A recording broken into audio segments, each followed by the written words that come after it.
Good morning students. Good morning sir. How are you?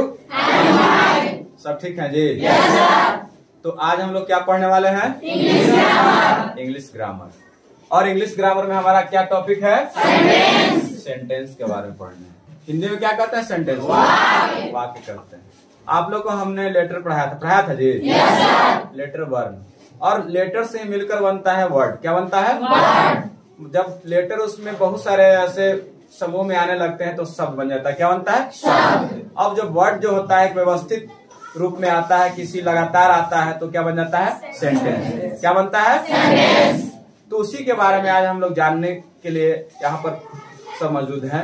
और sentence हम लोग आज पढ़ने वाले हैं, क्योंकि सेंटेंस का महत्व देखो बहुत है। जैसे हम किसी से बातचीत करते हैं, हिंदी हो या इंग्लिश में हो, तो जब भी हमारा साउंड निकलता है और लगातार शब्द जो होते हैं ग्रुप में निकलता है, तो क्या होता है? सेंटेंस। क्या होता है? सेंटेंस। जैसे इंग्लिश में भी बातचीत करते हैं तो सेंटेंस के माध्यम से करते हैं ना। Yes sir. और हिंदी में भी बातचीत करते हैं तो सेंटेंस के माध्यम से। और ये सेंटेंस का टॉपिक बहुत ही इम्पोर्टेंट टॉपिक है, इसलिए क्योंकि ये सेंटेंस टॉपिक हम लोग को पढ़ना है नरेशन के लिए, वॉइस के लिए पढ़ना है, और ट्रांसलेशन के लिए पढ़ना है। किसके लिए? ट्रांसलेशन। टेंस में भी हम लोग ट्रांसलेशन बनाते हैं, तो वहां पर भी सेंटेंस पता होता है हम लोग को। और वॉइस में भी सेंटेंस का बहुत ही महत्व है, और साथ साथ में नरेशन को भी जानना है हम लोग को, नरेशन। और साथ साथ में ट्रांसफॉर्मेशन भी पढ़ते हैं सेंटेंसेस को चेंज करने के लिए। तो आइए हम लोग जानते हैं आज हम लोग सेंटेंस के बारे में, वाक्य के बारे में। सबसे पहले हम लोग परिभाषा इसका जानेंगे कि सेंटेंस है क्या, व्हाट इज सेंटेंस। पहले डेफिनेशन इसका जानेंगे कि सेंटेंस क्या होता है। तो यहाँ पर मैंने परिभाषा बताया कि combination of meaningful word is called a sentence.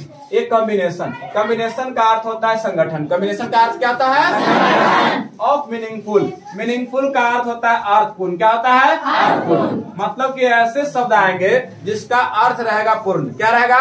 पूर्ण रहेगा। और संगठन का मतलब होता है एक से अधिक लगातार, है ना। संगठन का अर्थ क्या होता है? एक से अधिक। तो कह रहे कि combination of meaningful word is called a sentence. शब्दों के अर्थपूर्ण संगठन को वाक्य कहते हैं। शब्दों के अर्थपूर्ण संगठन को क्या कहते हैं जी?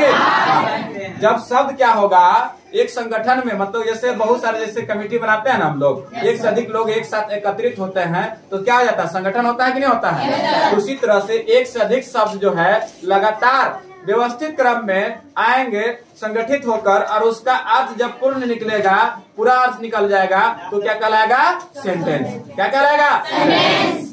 तो देखिए यहाँ पर हम एग्जाम्पल में दिए हैं, राम प्लेज, राम खेलता है। इसमें बताओ क्या शब्द का मतलब कॉम्बिनेशन है कि नहीं है? Yes sir. और उसमें एक से अधिक शब्द है ना। Yes sir. तो राम खेलता है। देखिए ग्रुप ऑफ वर्ड्स भी है, कह सकते हैं group of word that makes a complete sentence is called sentence. शब्दों के समूह जो पूर्ण अर्थ बनाता है वो भी कहलाता है। और यहाँ पर देखिए कि राम प्लेज, राम खेलता है। तो देखिए एक राम भी एक शब्द है और प्लेज भी क्या है? शब्द है। और दोनों का अर्थ निकल रहा है कि नहीं जी? निकल रहा है ना। तो राम खेलता सेंटेंस है ना।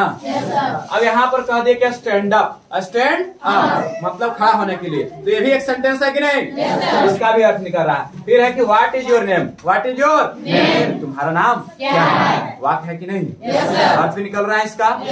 और उसके बाद है अलास ही डाइड, हाय वह मर गया। अलास से डाइड, हाय वह मर गया। बताओ ये भी सेंटेंस है कि नहीं? अर्थ निकल रहा है ना, क्योंकि अर्थपूर्ण संगठन ही है ना। वाक्य का क्या? अर्थपूर्ण संगठन है। अब कह रहा है कि मे यू लिव लॉन्ग, तुम दीर्घायु हो। लिव लॉन्ग का अर्थ हो दीर्घायु, तुम्हारी उम्र लंबी हो। तो कोई आशीर्वाद देता है तो कहता है ना जी मे यू लिव लॉन्ग। कहते हैं कि नहीं कहते हैं? ये भी सेंटेंस है। फिर कह रहा डू यू नो मी, क्या तुम मुझे जानते हो? क्या तुम मुझे जानते हो? डू यू नो मी कह रहा है, ये भी सेंटेंस है कि नहीं? और कह रहा does she not cook food, क्या वह भोजन नहीं बनाती है? क्या सेंटेंस है कि नहीं? इसका भी अर्थ निकल रहा। तो कह सकते हैं ना कि शब्द एक से अधिक शब्द है ना इसमें, और एक से अधिक शब्द है, और सब का मतलब की अर्थ निकल रहा, पूर्ण अर्थ दे रहा। जितने भी लिखा हूं यहाँ पर वो सेंटेंस है। इसलिए सेंटेंस है क्योंकि उसका क्या है? एक से अधिक वर्ड भी है उसमें, और उसका क्या हो रहा है? अर्थ भी पूर्ण कर रहा है। लेकिन मैं एक बता देना चाहता हूँ कि अगर कोई ऐसे भी आ जाएगा गो, तो भी सेंटेंस कहलाएगा। क्या कहलाएगा? सेंटेंस। क्योंकि सेंटेंस के प्रकार में चलेंगे तो पता चलेगा कि अकेला भी वर्ड जो रहता है गो या डू, तो ऐसे भी को हम सेंटेंस कहते हैं। क्या कहते हैं? सेंटेंस कहते हैं, क्योंकि ये भी एक सेंटेंस का प्रकार में ही आता है ना। तो ये भी सेंटेंस है। ऐसा नहीं कि पूरा शब्दों के समूह रहेगा तो सेंटेंस होगा। एक भी शब्द ऐसा आता है तो भी क्या होगा? सेंटेंस होगा। इसके बारे में हम लोग जानेंगे। तो अब जो है हम लोग को आखिर जान गए कि सेंटेंस क्या है। तो combination of meaningful words, combination of क्या है? मीनिंगफुल वर्ड्स, मतलब शब्दों के अर्थपूर्ण संगठन है ना। कॉम्बिनेशन ऑफ मीनिंगफुल वर्ड्स है, शब्दों के अर्थपूर्ण क्या है? संगठन है। और यहाँ पर देख रहे हैं कि अधिक शब्द है और उसमें क्या अर्थ भी निकल रहा है। अब जानेंगे कि सेंटेंस का पार्ट्स कितने पार्ट है सेंटेंस का जी? दो पार्ट है। एक का नाम क्या है? सब्जेक्ट, और दूसरा के नाम क्या है? प्रेडिकेट। आप बहुत बात बनाते होंगे तो लिखा रहता है एस प्लस भी प्लस ओ, लिखा रहता है ना, सब्जेक्ट फॉर ऑब्जेक्ट, इसको कहते हैं सब्जेक्ट। ऐसे हम लोग जानते हैं कर्ता, क्या जानते हैं? कर्ता, या उसको उद्देश्य कह सकते हैं, क्या कहेंगे? और दूसरा क्या है? प्रेडिकेट। क्या है? प्रेडिकेट, जिसको विधेय कहते हैं या विदेश कहेंगे, क्या कहेंगे? विधेय। क्या कहेंगे जी? प्रेडिकेट को क्या कहते हैं? अब हम लोग को जानना है सब्जेक्ट के बारे में, क्या आखिर सब्जेक्ट क्या है। आपने देखा होगा कि सेंटेंस के शुरू में लगा रहता है, लेकिन ऐसा बात नहीं है कि सेंटेंस के शुरू में ही लगा रहेगा वही सब्जेक्ट कहलाएगा, वो कहीं बीच में भी आ जाता है। तो सबसे पहले जानते आइए कि सब्जेक्ट क्या होता है। That part of the sentence which names the person or thing, that part of the sentence which names the person or thing is called subject, है ना।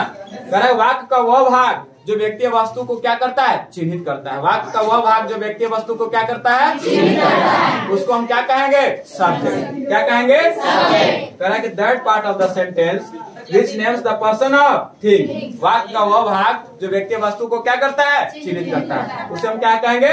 सब्जेक्ट।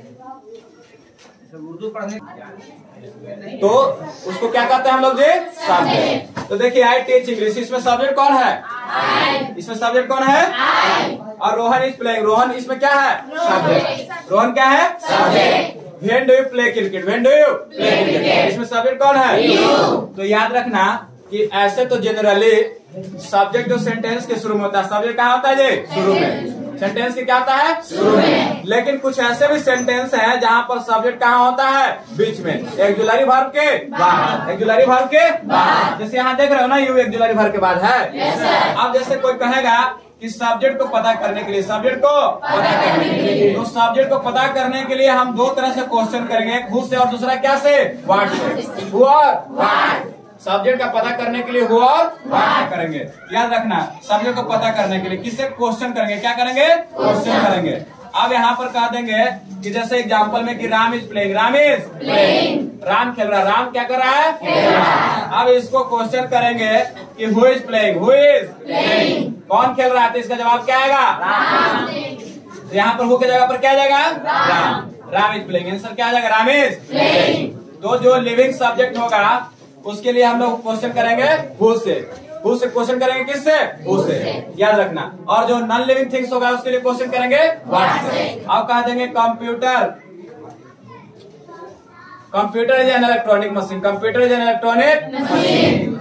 अगर इसको हम कहते हैं कि I have a pen, you have a pen, यहाँ पर कह देते हैं कि you have a pen, pen, है ना।